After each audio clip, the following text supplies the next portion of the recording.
Good evening, Gills fans. Welcome back to Gills and the Blood TV for our latest Monday review, which this week, unfortunately, isn't going to be filled with positivity, I'm afraid.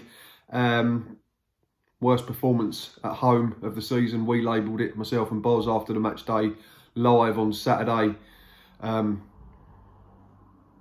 3-0 to Rotherham, for all of you that have been living in a cave for the last 48 hours or so. Just never really got going, unfortunately. I know Steve Evans has come out and said that the stats look pretty even, and I'm a big one for using stats, but if you were there inside the ground, unfortunately, we were pretty much second best to everything all over the park for the majority of the game. We started the first half pretty well, and that quickly faded. And we started the second period rather brightly. But obviously, by that time, the Millers were tuning up and were willing to sit in and play on the counter-attack. So as much to do with them settling for what they had a little bit, as well as us coming out and having a real go. But yeah, the first half was even for about 15 minutes until Conor Ogilvie, unfortunately, had one of them afternoons that he'll want to forget pretty quickly. Decided to give the referee a decision to make in the box from a corner and put his hands on the Rotherham player. For what it's worth, I thought it looked a bit soft at the time, and I still think it's a bit soft now. The ball looks to have bypassed the Rotherham player and be behind him. But on the flip side, as a defender, you know the risks if you're putting your hands on an attacking player. You're giving the referee a decision to make. And unfortunately for us, the referee made a decision and he gave a penalty. But we got away with it to a degree because Jack Bonham made a wonderful, wonderful save. Probably his best penalty save of the three that he's made this season for me. Was a decent enough strike from Michael Smith, I think, and Bonham flung himself low to his right and got a big hand on it, and earned his luck with the fact that the rebound didn't go to one of their players and he managed to pick it up. But sadly, we didn't heed the warning, and literally what felt like seconds later, long ball into the channel from their right back, and then the car crash in slow motion. You can see Jack Bonham starts to come out of his goal towards the edge of his penalty area. Conor Ogilvie doesn't look like he sees this. Plays it back right-footed. Obviously, it runs past Jack Bonham towards the 6-yard box, and Conor can't get back in front of Michael Smith, who has the easiest of tap-ins into an empty net. And all the euphoria of the penalty save quickly evaporated, and it fell very flat inside the Priestfield. But we were still in the game, and as myself and Boz and Stocky have said plenty of times this season, we feel like we're in games all the time, apart from Oxford away, which we've mentioned plenty of times. But the second goal is a bit of a killer blow a couple of minutes before the break. Ball in over to the halfway line. Max Amar gets dragged out. Little flick round him, and then Matt Crooks beats Conor Ogilvie, dangles a foot, it looks like, and he's away on goal. Jack Bonham sort of half comes, gets to somewhere between the penalty spot and the edge of the box, which makes a decision for Crooks. But he still has a lot to do, in fairness to him, and it's a delicious finish on the run. And we were right behind it, and he's bent it, he's started what looks like a couple of foot outside the far post and bends, and it just drops right in the bottom corner. It's a sumptuous finish. A really good goal. But again, one that we could have avoided, and one that we could have dealt with better if we'd cut it off at source. But it is a good goal from Matt Crooks, who was very good, and he's now their top scorer with 6. He was their top scorer coming into the game with 4, because he nicked the third one late on when we were pushing on. And yeah, he was very, very good. But we made him look like peak Brazil, unfortunately, and we looked like peak San Marino for the most part, sadly. And I didn't buy into what Steve Evans said after the game, that it was close and the stats were even, and the result flattered them and it was unfair, because we were pony for the most part, let's be honest. There was too many that weren't quite at it. I lost count of the amount of times first half where people were just leaving the ball and letting others deal with it. I think Jack Tucker, unfortunately, probably had his worst game in a Gill shirt, but that's going to happen. He's very young and he's still learning his trade, and he's playing in a position that's slightly not the norm for him, because obviously he's a centre-back by trade, but comfortably young Jack's worst game in a Gill shirt, and I was surprised that he come out for the second half, in all honesty. But he weren't the only one that was really, really poor. But he set the tone, unfortunately, early in the first half, had a touch on the ball and sort of slipped.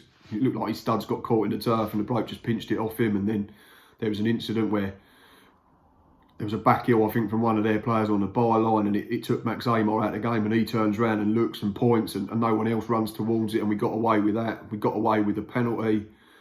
It was just really lackadaisical and really lethargic from our point of view, which was massively frustrating. And okay, second half we've come out and we've had a bit of a go, and we have got into some good areas. I think Brandon Allen had a snapshot first half.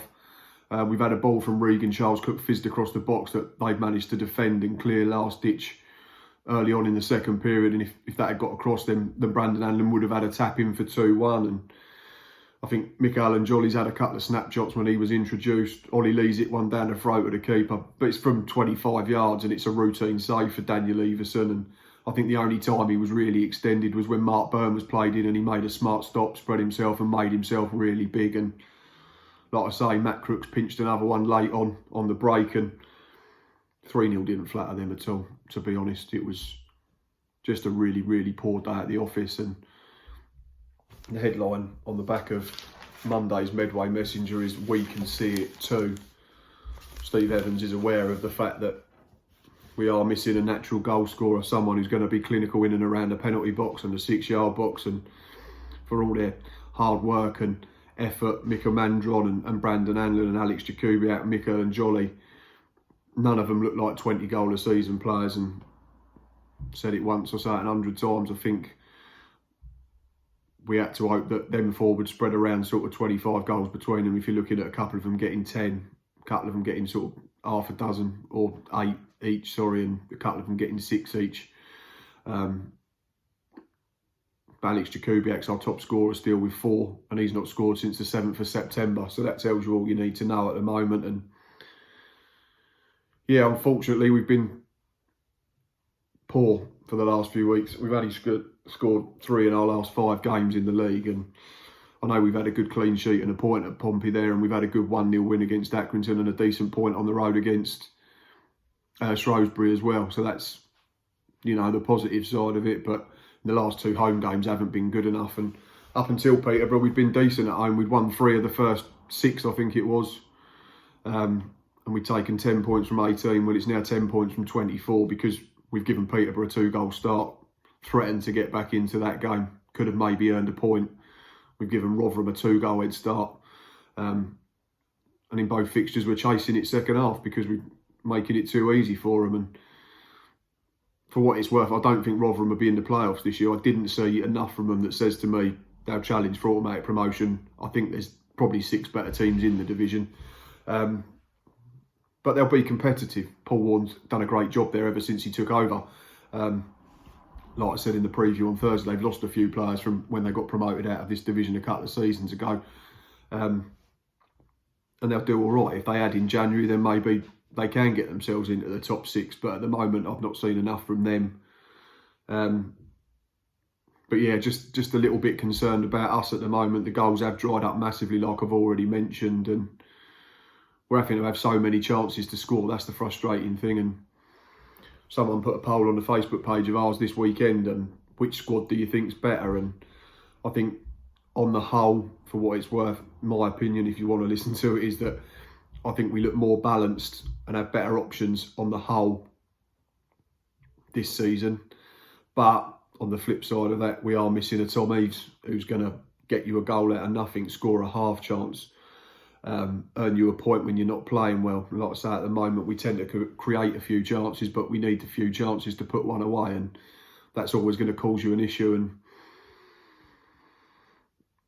yeah, it's a little bit frustrating. Like I say, Saturday was as bad as we've been all season at Priestfield, and I know we were not great against Burton first home game of the season, but we was in the game and could have invariably got something. But for me on Saturday, as soon as it went to 2-0, well, maybe just after half-time, I said if we could pinch one first 15, 20 minutes, we might have got something, but it never really looked likely. Everything was either from distance or comfortable for the keeper or comfortable for their centre halves, and yeah, not very good. Right, before I finish up, match ratings comparison. Luke Cordell's been a little bit more generous than us this week. Jack Bonham, he gave 6, we gave 5.5. Jack Tucker 5, we said 4.5. Max Amar 6 and Connor Ogilvie 5 for Luke. We gave them both 5. We both matched up. Tom O'Connor 6, I said comfortably it was the best of our back five. In midfield, Alfie Jones 6, we said 5.5. Stuart O'Keefe 6, we said 5.5.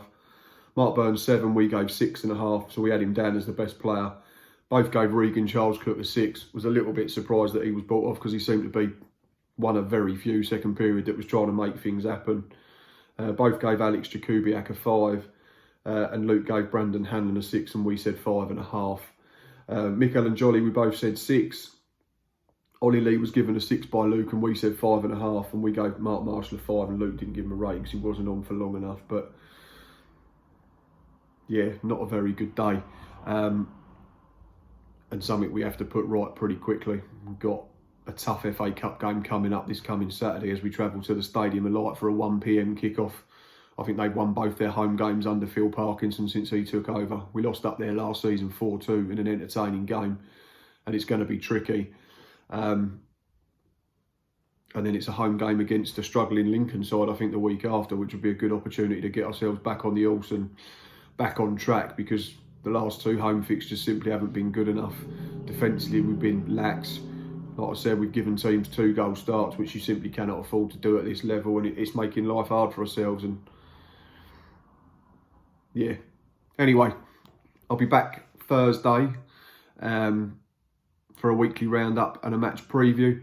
Believe I am on the Roker Report podcast this week at some point. I think I'm speaking to them on Wednesday. Not attending Saturday. Got my girls at home with me, and I haven't seen them for a couple of weeks because they've been on holiday, so I'm not travelling to the Stadium of Light. For all those that are going up north, safe travels. Be loud, be proud, like we always say. Yeah, that's enough from me this evening. As always, thanks for watching and listening. You know where we are. You can comment down below on YouTube. You can speak to us on Facebook and Twitter. Pictures all over Instagram. And until next time, up the Gills.